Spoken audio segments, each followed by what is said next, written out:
नमस्कार। प्रस्तुत है आज का चिंतन।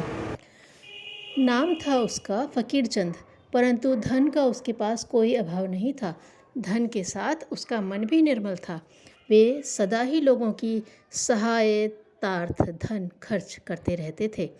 किसी संत ने उनसे एक बार कहा था, सेठ, सबकी सहायता किया कर, प्रभु तेरी सहायता करते रहेंगे। तभी से वह दानी हो गया था, परोपकारी बन गया था। संत की बात भी मिथ्या नहीं हुई। वह जितना देता उससे अधिक पाने लगा। एक बार सेठ जी व्यापारिक कार्य से एक गांव में पहुंचे, जहां सब उनको अच्छी तरह जानते थे। उनकी सहायता प्राप्त करने में वहां के लोग किसी भी तरह पीछे नहीं थे। सेठ जी यात्रा की थकान से परेशान थे।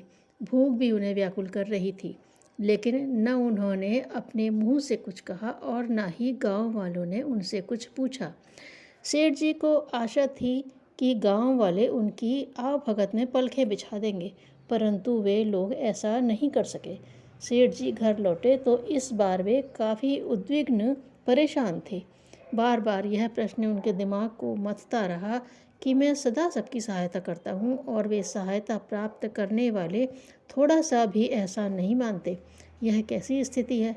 उनका अशांत मन उत्तरोत्तर छटपटाने लगा।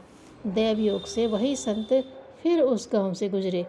गांव के बाहर तालाब के किनारे शिष्यों के साथ वट वृक्ष के नीचे डेरा डाला। सेठ फकीर चंद को भी खबर लगी कि वही संत गांव में पधारे हैं, जिन्होंने उसे दूसरों की सहायता करने के लिए कहा था।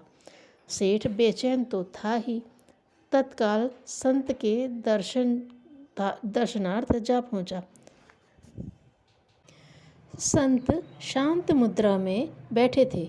सेठ ने जाकर नमस्कार किया और एक तरफ खिन्न मन से बैठ गया। कैसे हो सेठ जी? संत ने बात प्रारंभ करते हुए कहा। आपकी कृपा है महाराज, सेठ नम्रतापूर्वक बोला। फिर चेहरा मलिन कैसे दिखाई पड़ रहा है? कोई कष्ट आ पड़ा है क्या? नहीं महाराज, वैसे ही मन कुछ दिनों से उद्विग्न रहने लगा है। बार बार उसे समझाता हूँ, पर फिर भी बात नहीं बनती नहीं।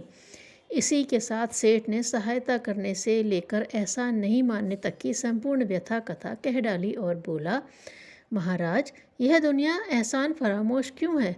सही यही प्रश्न मेरे अंतर में हमेशा कुलबुलाता रहता है और यही मेरी खिन्नता का कारण है। सेठ ने अपने अंतर्मन की पीड़ा अभिव्यक्त कर दी। संत मुस्कुरा दिए, फिर गंभीर स्वर में बोले, सेठ जी, एक बगीचे में बहुत सी अंगूर की बेलें लगी हुई थीं। उनमें मीठे मीठे अंगूर भी लगते थे। लोग उन्हें तोड़ लेते और खाकर चले जाते। यही क्रम सालों साल तक चलता रहा। एक दिन एक बेल दूसरी से बोली, वर्षों से हम सबको अंगूर बांट रहे हैं।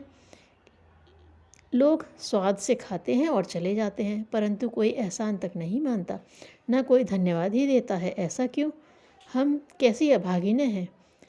यह वार्ता एक बुद्धिमान व्यक्ति सुन रहा था। उसने पास से गुजर रहे एक संत से यह प्रश्न दोहराया। संत बेलों के पास आए और बोले, अंगूर पैदा करना तुम्हारी मजबूरी है और मजबूरी का फ़ायदा उठाना लोगों की आदत। इसमें एहसान मानने की क्या बात है? सेठ का हृदय पिघल गया। वह सारी बात समझ गया था। उसके नयन बरस पड़े। वह कुछ भी नहीं बोल पा रहा था। संत बोले, तुम अपने पथ पर अग्रसर रहो। यह चिंता क्यों करते हो कि लोग तुम्हारे इस कार्य को महत्व देते हैं या नहीं? संत की बात सुनकर सेठ जी का मन अब स्वस्थ, प्रसन्न और निर्मल बन गया था। उसके अंतर में निष्काम कर्म एवं परोपकार की महत्ता बैठ गई थी। धन्यवाद।